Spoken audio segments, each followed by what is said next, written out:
So at this point, it's my honor to reintroduce Phil DiStefano. And Phil, I was thinking the last time you were literally on this podium at the JCC was when I was president. And I was able to give you that day, and maybe Jim Williams that day, a medallion. It happened to be out of chocolate. So I hope, did you eat it? I sure did. Absolutely. Well, I would hope so. It's terrible waste if you didn't. So Phil's been is currently our 11th chancellor at CU, been such since 2009. He's been in Boulder at the university in a variety of fields and professions, really, I should say seats, from deans to instructor to provost to chancellor since 1974. In addition to keeping track of all things CU Boulder, he serves on 2 NCAA boards, the governors and the Division I Board of Directors, Pac12 Conference CEO Group, locally part of the BCH Directors Board, and has been a Rotarian since 1989. He and his wife Yvonne have been married for 50 years with 3 grown daughters, 2 grandchildren, and they have a grand dog whose name is Chloe Rose. She's a little white grand dog. She hasn't come to Rotary going to the dogs yet, but maybe someday. So Phil, welcome, and thanks so much for joining us today amidst everything else you're doing, but let us know what's going to happen next fall as best anybody can on the Ouija board. That's great. Well, Marty, thank you so much. And it's always a pleasure to be with my fellow Rotarians and see some friends that I haven't seen for many years. So it's, again, a pleasure to be here. And as Peter said, Peter works with me, and Peter's job is in strategic communications. And I just have a few slides. So I'll ask Peter to start with the first slide and sort of talk about the return to campus and what the return to campus is going to look like. So Peter, if we could go to the next slide. So when we return to campus in August, we believe that we will have our classrooms at capacity levels, at pre-COVID capacity levels. And what that means is about 85 to 90% of our classes will be in person. We will still have some of our large lecture classes in a hybrid mode. And that is, the large lecture classes will meet as a group virtually, but then we will have recitation sections for the students that they can then meet with their graduate TAs or faculty member in small groups. So what we're trying to do is to get as many students as possible to participate in-person classes. Our resident halls, our dining halls, club sports, all of our student activities and events will be fully operational we're hoping with no COVID restrictions. We're definitely watching the variant right now, but as you can see on the slide, as of July 17th, Boulder County, we had 73% full coverage and 5% partial coverage. The other that you may have read about is that we are requiring students, faculty, and staff to be vaccinated. And that is very important to us. We do have options if individuals want to opt out from the vaccine. And in the state of Colorado, there are 3 criteria for opting out. One is for religious purposes, the other is for medical, and the third is basically for personal. So if an individual, whether it's a student, a faculty, or staff member, personally does not want to get vaccinated in the state of Colorado, that individual can opt out of this requirement.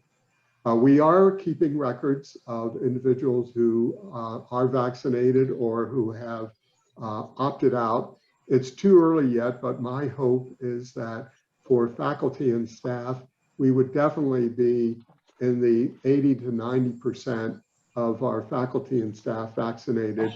I definitely would like to see our students mirror what the county's doing at this point, about 75% or higher.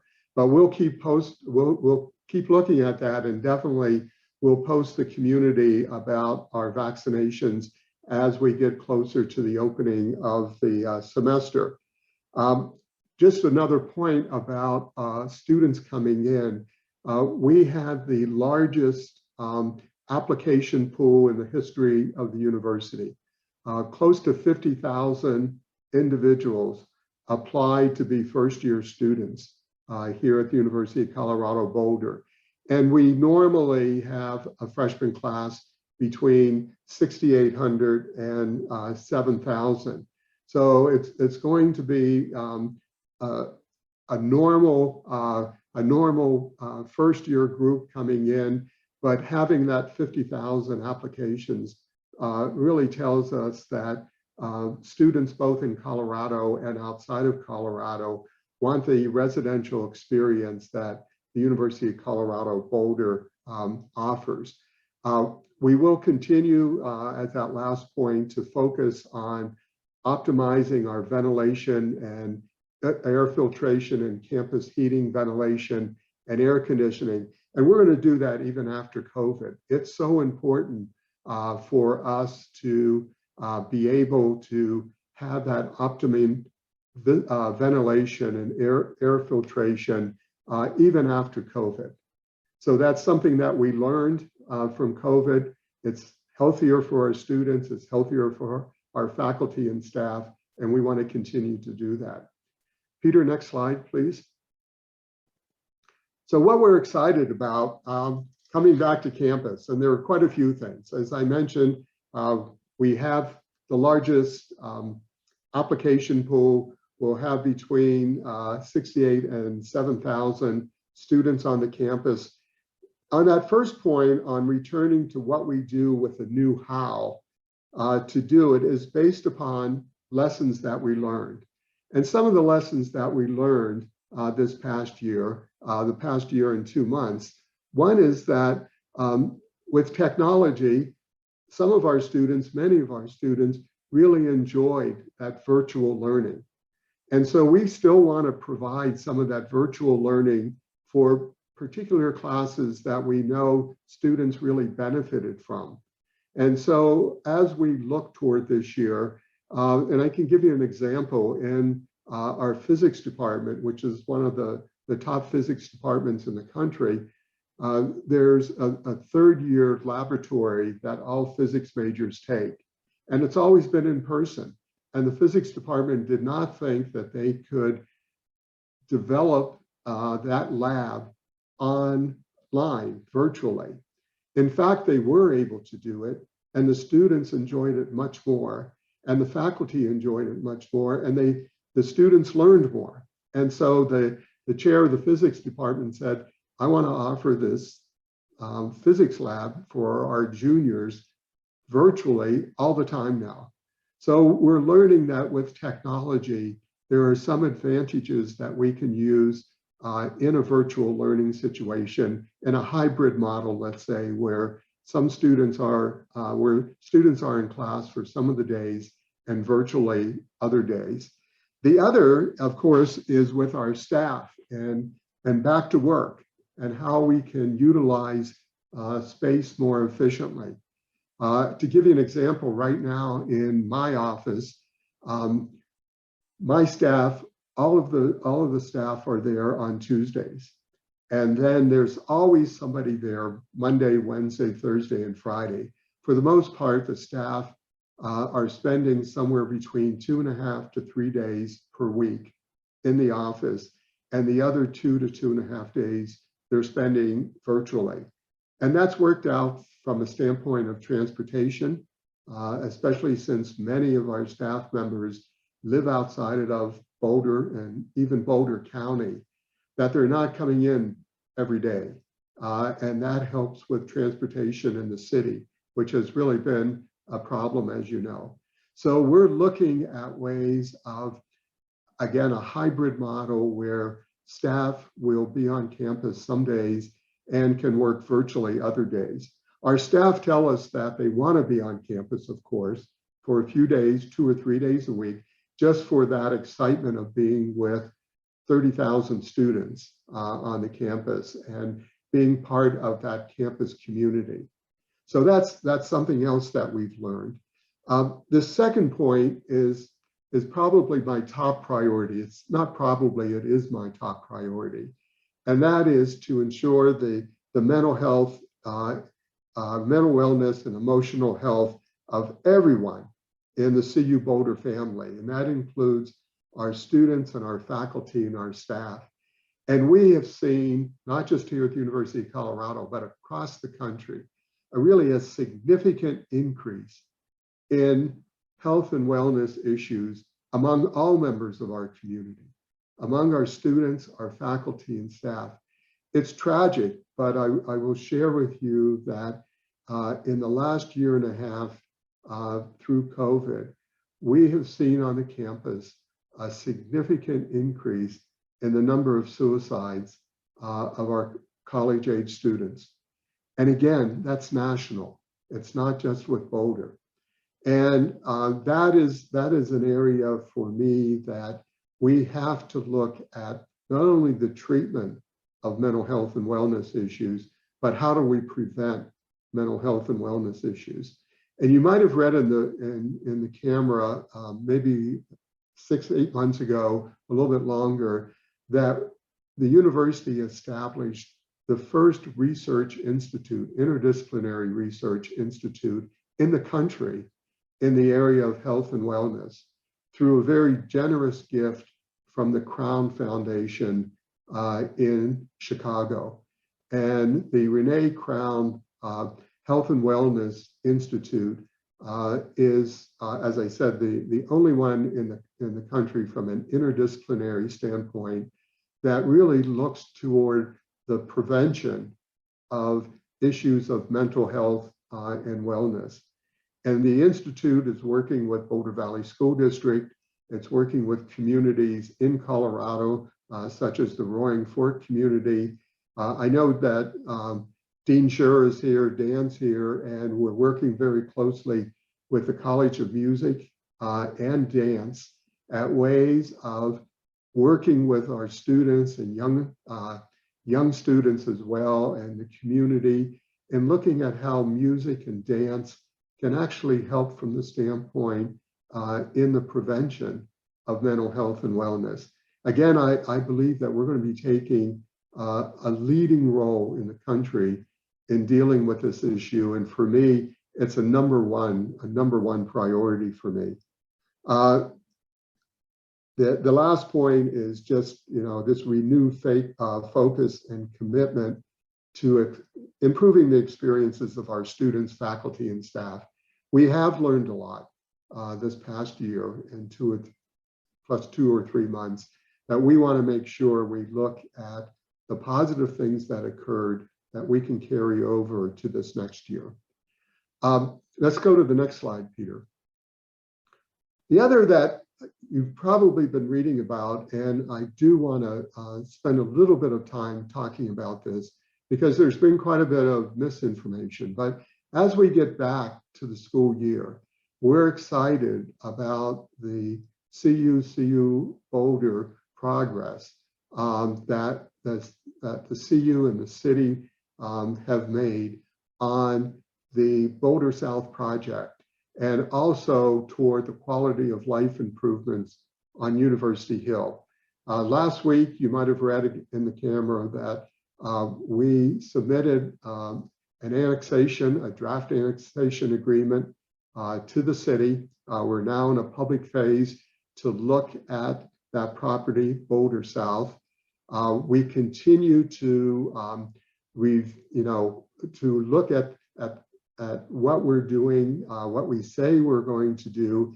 And as I mentioned, there's been quite a bit of misinformation about Boulder South and how we're going to use that property and how much of that property we're actually going to use. So if you think about it, and this started back, some of you will remember, back to 1996.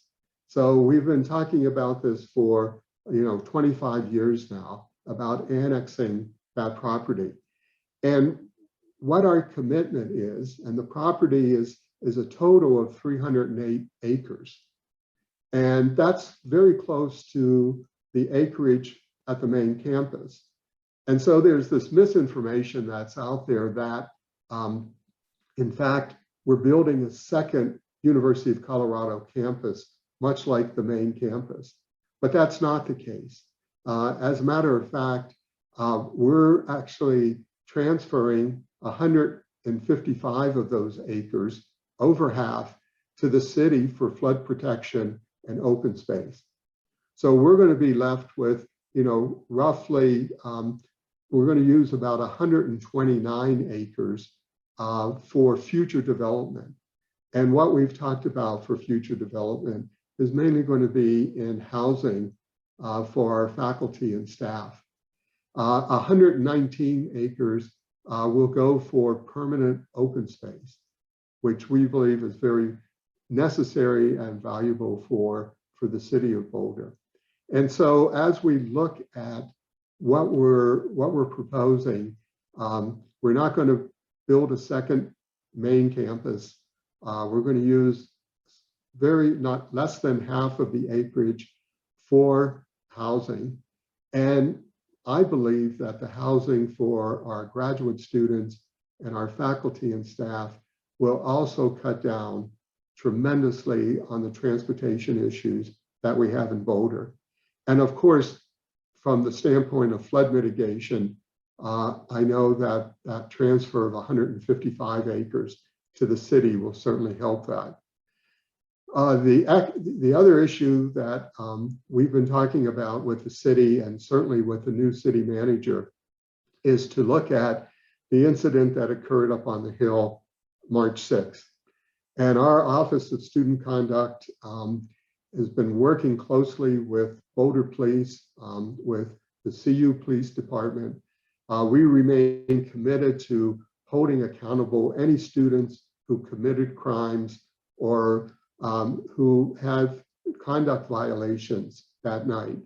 And what we're doing, and I'm very excited about it, is we're working collaboratively with the Hill neighborhood group, along with our city council, the university, student affairs, to really address the quality of life issues that goes on, issues that go on up on the Hill. My concern coming into fall semester, to be honest with you, is that first 6 weeks of fall semester is going to be very, very difficult and different for our students. If you think about it, our first year students last year really were in the dormitories most of the time. They had very little time to go out and interact with other students. Our first year students coming in this year were high school students last year and the year before. And so they missed out on a number of opportunities that high school students normally have.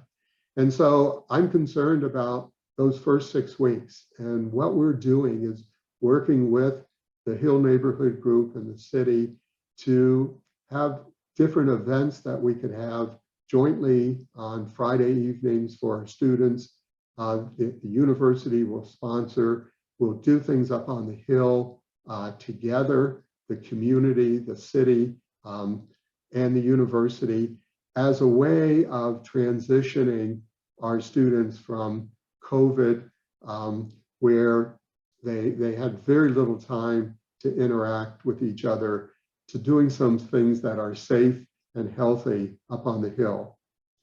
And then the third thing that's not on here, but I'll just mention briefly, because some of us have talked about this before, and that is the conference center, the University Conference Center and Hotel, which I believe will be breaking ground for that conference center and hotel.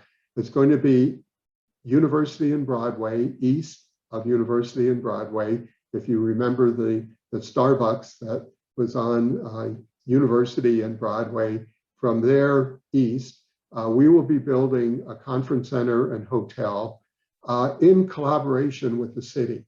Once again, it's a very nice collaboration between the city and the university.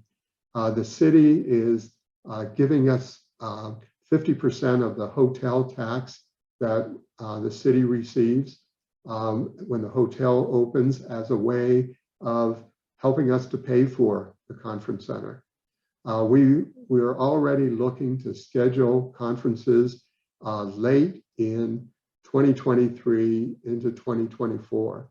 And I believe that that will really help us with the Hill area, with the boutique hotel that the city council approved, that will be where Bova's is on Broadway, and then the conference center on University and Broadway.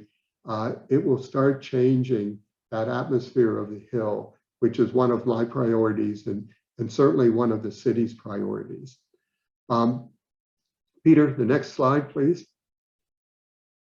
I wanted to end with this slide of graduation, because our students in the spring of 20 and in the spring of 21 did not have a graduation in person. It was a virtual graduation. What we've done is I've invited all of our graduates from 2020 and 2021 to come back to the university on September 17th. It's a Friday, the 17th. We have a football game with the University of Minnesota on the 18th, and we're inviting our students to come back. Our two speakers for graduation from spring of 20 and spring of 21 will also be there. So we're bringing back our commencement speakers, and we expect, anywhere between, 700 to maybe 1,200 of our recent graduates to come back to Boulder and have an in-person commencement, which they weren't able to do in the spring of 20 and the spring of 21. So with that, I'll turn it over to Daryl to see what kind of questions you have. Daryl? Right. Well, great. Thank you, Chancellor. And yeah, quite a challenge that we're all under, and specifically, appreciate you outlining those of the university. I also want to take the opportunity to thank you for serving on BCH Board of Directors in your free time, because I'm sure there's probably not a lot of it. And that's a big board and, a lot of work. So I do want to thank you for that. And then with that said, I think we've got a couple of questions coming in the chat here, and please, everybody continue to do so. I'm monitoring it. And we've had a routine visitor that was introduced as a guest here, and she is hailing from Montego Bay, Jamaica, and it's Dominica, and she's got our first question. Dominica? Yes, I was just curious when you outlined the reasons that why people might not be vaccinated.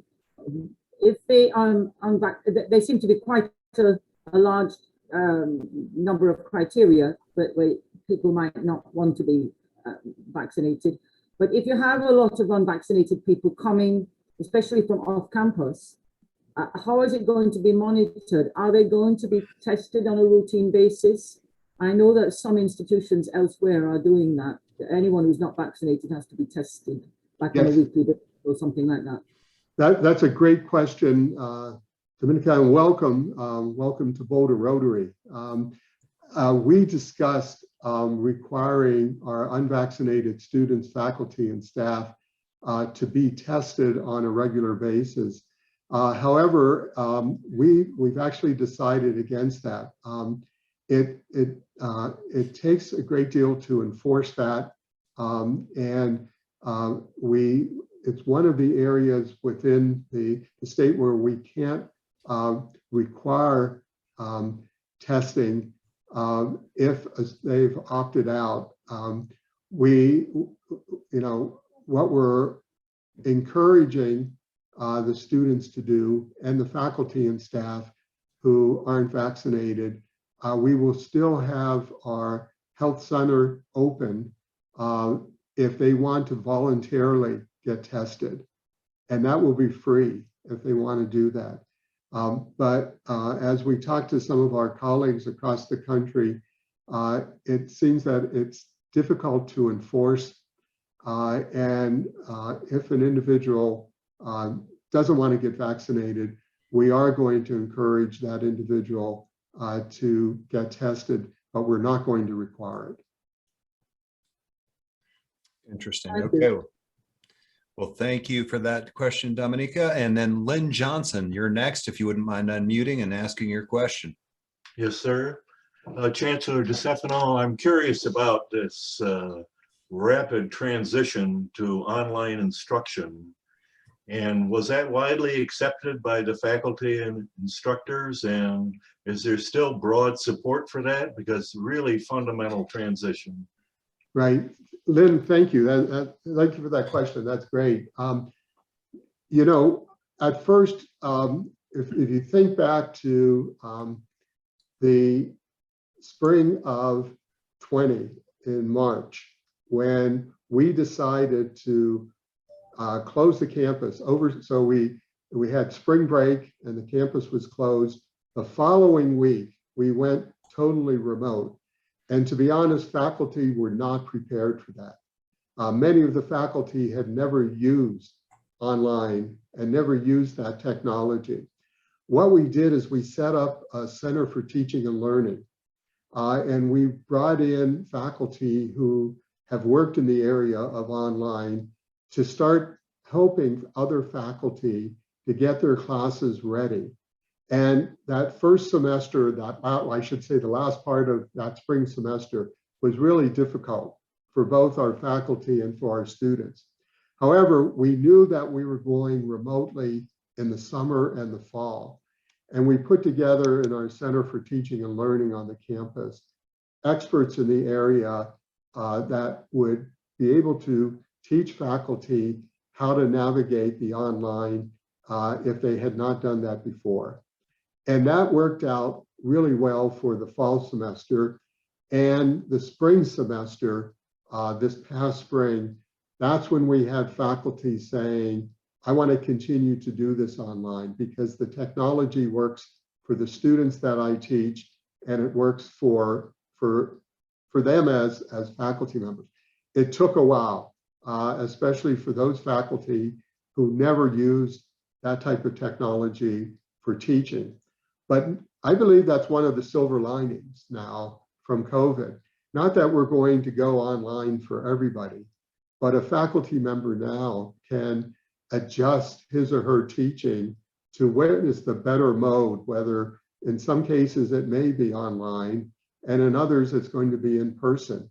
And one of the things that I believe is going to happen in the future is when we all were at the university, whatever university, we all had the 3-hour courses from 10 to 10:50, 3 days a week, or 9 to 9:50, or 2 days a week from 10 to 11:30. I believe that will all change as maybe in the next 5 years because of the technology that we've gained through this pandemic, where students will have much more flexibility in what they do rather than in that Monday, Wednesday, Friday mode. So it's taken a while, but the faculty, for the most part, have really embraced how technology can really help them in their teaching. Oh, it's a good answer there, Chancellor. Follow-up question there. What has it done to the costs having, this kind of hybrid model right now? Do you have any estimation at this point? Well, Daryl, thank you. I mean, I will say right now, the cost of COVID to the university has been in the neighborhood of $200 to $300 million that it's cost us. And that's in, even though we didn't lose that many students each semester, what happened was that the students that we lost were out-of-state students for the most part. And as you know, our out-of-state students pay a premium at the university. Plus, what we had to do as far as classrooms to make sure that they were safe when we moved back to in-person, what we had to do with the ventilation issues that I talked about. But again, we feel that that was an investment, and we certainly received help from the federal government in reducing some of those costs. But we needed to do that to keep our students safe and healthy. But it was from the standpoint of technology as well as just preparing for classes, and then the drop in enrollment all added to this significant cost to us. Yeah. Wow. Yeah. Wow is about all you can say to that. I mean, it's amazing. All right. Karen De Bartolome is our next person with a question. If you could unmute, please. Hi, Chancellor. Yeah, my question's about international students and bringing them into campus. I wondered, two questions, how recruitment has been going. I know you have a lot, a higher applications than you've had before, but I wonder if you maybe lost some international traffic. And are there different concerns or restrictions for international students who do come to Boulder? So Karen, thank you for that question. It's a great one. Right now, we're still seeing a decline in our international students. Pre-COVID, about 10% of our students, so roughly 3,500 of our students out of 35,000 were international. We're down to about 6 to 7%. It's because it's very difficult for our international students to get visas to come here. We do want our students vaccinated, international students. They need, they would have to be just like any other of our students, that they could opt out. But we would definitely encourage vaccinations. I don't see us getting back to that 10% or more for at least 1 or 2 more years. It's just with the travel, travel will open and then it will close again. And, that presented a problem to us in the past. I should also mention that, for our resident halls, we are keeping rooms open for a couple reasons. One is in case if we do have students who come down with COVID and they need to be quarantined, but also if for some of our students, international students, who may not be able, they're not freshmen, but they're not first-year students, but they may not be able to travel over holidays, Thanksgiving break, or the winter holiday break, so that they could have a place to stay if they need it. But it's a great question. Most universities have seen a significant decline in international students. We hope to get those numbers up, but I don't see that happening until probably the fall of 23. Wow. Well, and what a loss too with the diversity and the international flavor, not having those students attend. But yeah, I'm sorry to hear that aspect. NCW, I think the Chancellor may have answered the first part of your question, but the second part, if you could go. Sure, thank you, and good to see you, Chancellor Phil. It's been a Good to while, see you, number of Nancy. years. Right, hi. Wanted to mention to you when you were talking about the conference center and also the hotel, and so I wanted to find out about the capacity of this hotel and when you think it'll be completed. Yes, so the capacity for the hotel is roughly, it's going to be somewhere between 220 to 230 rooms in the hotel. And we've worked very closely, Nancy, with the chamber, with our hotel groups in Boulder.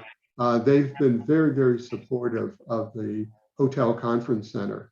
And we certainly see, with parents coming in to visit their students. Also, when you think of the federal labs here in Boulder, there really is not a place for the federal labs like NOAA, NIST, or even NREL to host conferences which they would love to do. And so they would be able to host conferences as well as the city and certainly the university. So it'll be in that neighborhood of about 220, 225 to 230, 235 from the standpoint of rooms. And then, of course, the conference center for meetings and so on. Will you have smaller rooms as well as the large conference center? Exactly. Okay. There will be both large and small rooms. And I would say, later in the fall, before we do the groundbreaking for the conference center hotel, we'll be sharing drawings for the community to see so that they have an idea of what will be available to them. Wonderful. Thank you so much. Good to see you, Nancy. Good to see you, Phil. All right, presiding today and past President Marty Evans, you have a question. Phil, you talked about bringing back the speakers, commencement speakers, thinking also of homecoming, which probably didn't happen last year either, and May this year. Is there consideration for bringing in homecoming for, what do we say, bringing back or including homecoming for previous classes? Yes, Marty. So for homecoming, and actually we talked about it this morning. So on Thursday of homecoming week, we will have our traditional homecoming, our alumni awards that we will present. And in the UMC, like we have past years, it'll be a hybrid model. It'll be both in person and virtual. That way, that's another use of technology that we can involve many more of our alumni from across the world to this alumni event and also do it in person. So we're going to have a hybrid model where individuals and who are receiving the awards and their friends, families, and so on can be in the UMC. We'll have the reception as usual, but we'll also be doing it virtual to our alumni around the world to watch. And I have to hold off on the awardees, but I think you'll be very pleased at the awardees this year. They're tremendous. And then for Friday, we are having events. We'll have the Stampede, as we usually have on Friday evenings down on the Pearl Street Mall. And then, of course, the game on Saturday. So we're looking for a welcome back homecoming for our alumni after the past year where we didn't have one. Great. Thank you. Ralph has been lonely, I hear, so that's good. So yeah, she's been very lonely. She's been very lonely, and we have a new Ralphie. So they're also we'll get to see the new Ralphie that first weekend of September, Labor Day weekend, and it's been a while since we've seen Ralphie out on the field. Yeah, how fun. Well, it looks like another CU person here. Dan Scher has a question, if you wouldn't mind unmuting. Hi, Phil. Hey, Dan, how are you? Good, thanks. Good to see you. I'm curious, seeing that you're a member of the NCAA board, what your take is on name, image, and likeness and how that's impacting our student athletes. And did you have any comments at all on these mostly substantiated rumors that Texas and Oklahoma might be requesting to join the SEC and move out of the former Big 12 current? Yes. So Dan, what I know is it's still unsubstantiated. I was actually on a call this morning with our new commissioner in the Pac12, and of course with Rick George, our athletic director, and we're trying to find out more information. We don't know. It's the SEC is definitely trying to expand. The question for us in the Pac-12 is, do we look at expansion as well? I think there's some advantages to expansion of going from for Pac-12 from 12 to 14 or 16 teams. But what I believe will happen, after being on the NCAA board for such a long time, is that we'll see this Power Five group. It's the Pac-12, the Big 12, which obviously they would have to, if Texas and Oklahoma left, they would have to look at adding some teams.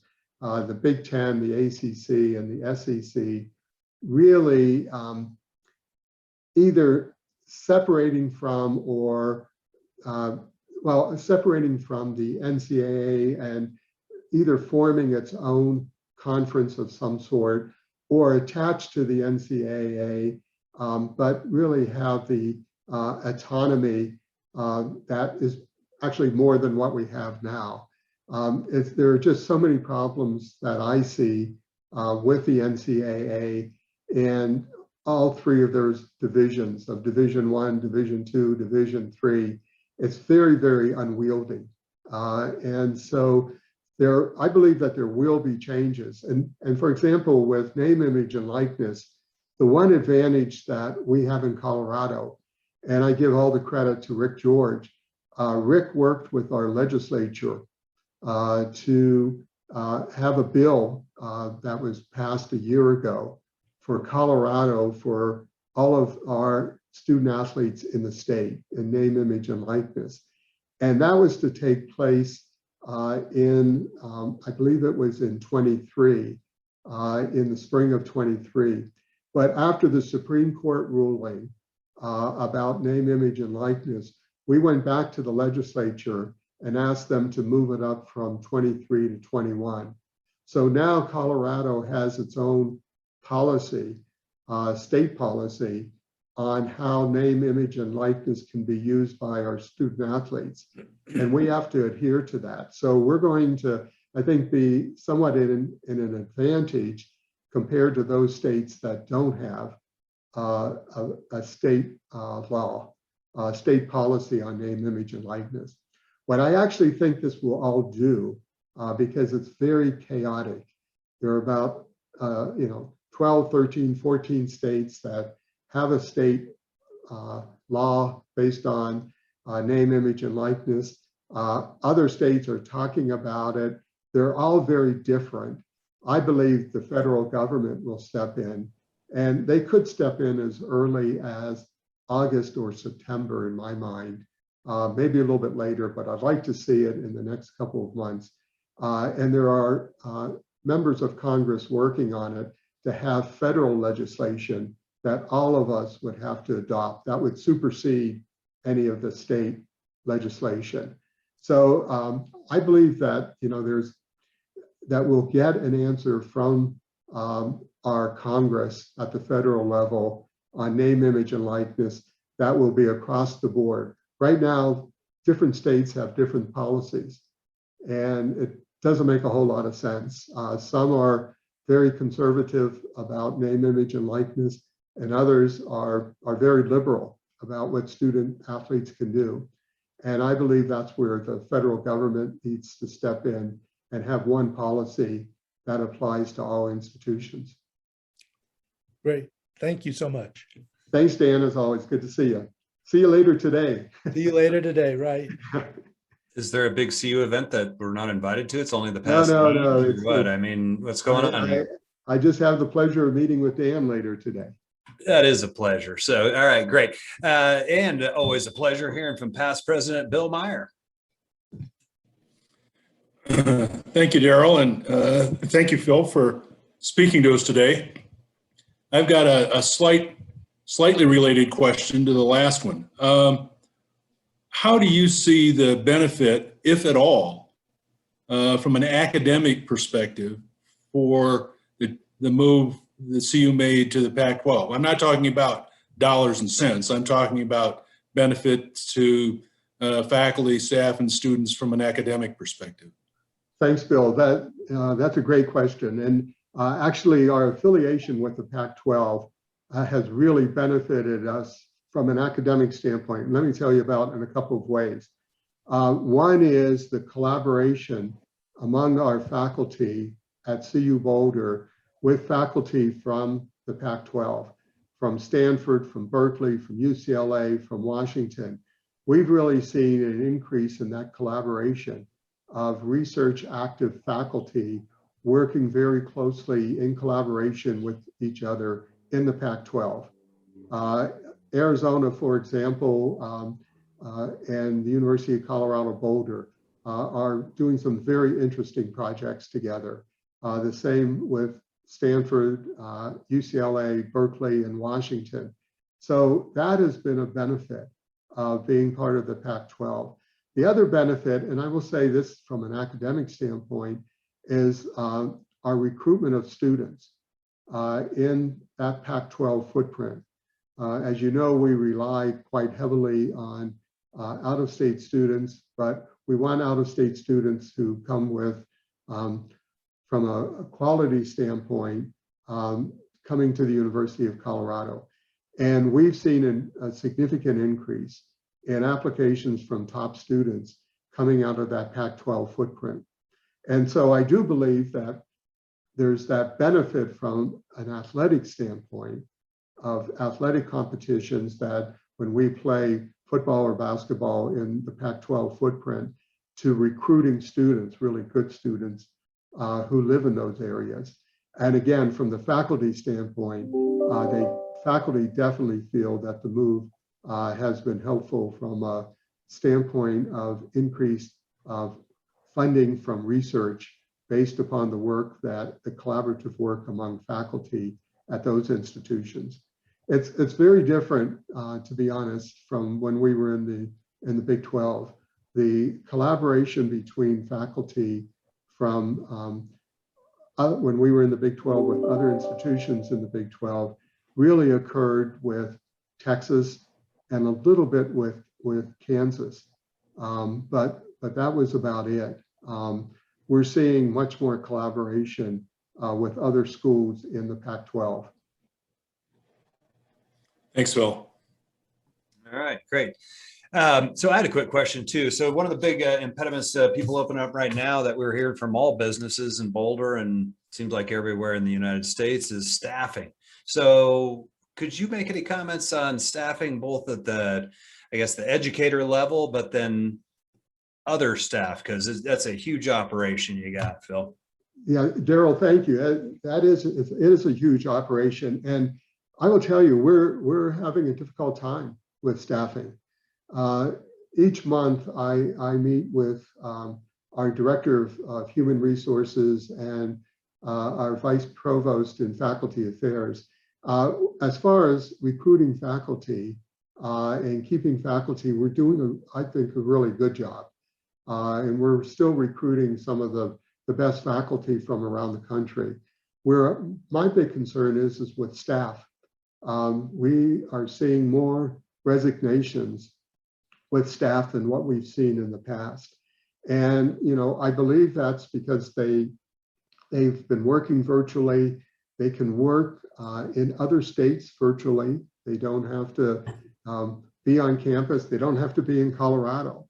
And as other organizations through, you know, business and industry are looking at doing more remote work, we're seeing some of our staff, as I said, more than normal, leaving the university. And so we really have to take a look at that this year. This is going to be a priority for me and for human resources because we need to keep our best staff. They do tremendous work, and as you said, you know, we have a large number. I know we have 8,000 roughly faculty and staff on the campus, and we can't lose our best staff. And part of it is financial, but the other part is the nature of the work. And it's a combination of, if they can work somewhere in Silicon Valley and stay in Colorado and get paid more, they're going to do it. So that definitely is a challenge that we all have. Right. Well, fantastic. All right. Past President Marty has a question, then we're going to take it over to another dean to wrap it up. Okay, Phil, kind of piggybacking on what you're talking about in terms of international and the benefits to us from Pac-12, et cetera. you had an initiative a couple of years ago, which was focused on keeping the best and brightest of Colorado students in state, so they didn't go across the border elsewhere for more scholarship support. So how is that going, and is it making the difference you were hoping for? Marty, I'm so glad you remembered that. I forgot to mention that. I'm glad you mentioned it. So we do have a program. It's called the Esteemed Scholars Program. And about 5 or 6 years ago, what we noted was that 78% of our top students in the state were actually going out of state. They weren't staying in state. And when we surveyed those students to say, why is it that you're going, and of course, some of them were going to Harvard and Yale and Cornell, Stanford, the top Ivies, the top privates, but others were going to schools similar to the University of Colorado Boulder. The number one reason was that they were getting merit scholarships. They were getting paid reduced tuition for their academic ability, just like a student athlete gets a scholarship for his or her athletic ability. And so we established this Esteemed Scholars Program, named after 3 of former, many years ago, presidents of the university. And I'll give you an example. When prior to the Esteemed Scholars Program, in our freshman first year class of roughly, let's say, 3,000 in-state students, we were only getting about 300 of esteemed scholar types. After we started the program this year, we're getting about 1,200 out of the 3,000. So we're really focusing on those top students to make sure that they stay in state, they graduate in 4 years, and they become productive citizens of Colorado and add to the economy. That was the whole reason for doing it, and it's paying off. It's really paying off. So Marty, thank you for asking that question.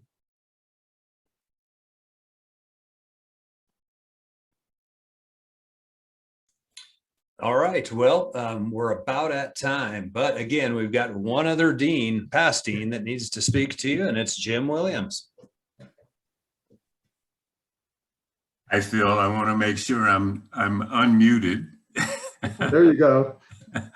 For a guy who served for 30 years as one of your university officers, I want to tell you how very, very honored I am to be today's responder.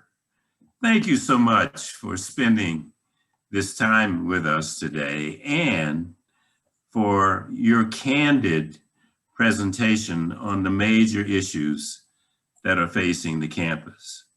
But what this club wants to say today to you is thank you. Thank you for your service to higher education. Thank you for your service to the university. And thank you for your service to Boulder and the academic community. As a thank you for your speaking to us today, as you know, Boulder Rotary is a part of the effort to eradicate polio. We will be donating 100 doses of polio vaccine to the Polio Plus program in your name and in your honor. Thank you so much for your presentation today. Thank you, Jim. You're a good friend. I appreciate it. Thank you very much. Thanks to all of you. It's great to see you. Thank you so much, Phil, and for bringing Peter along so the slides work beautifully. We know your schedule is busy, so if you need to scoot, we'll say thank you. If you need to or would like to stay, we'll say welcome. So Great. enjoy you, your Marty. weekend. Our best to Yvonne. Thank you. Take care. When we see you.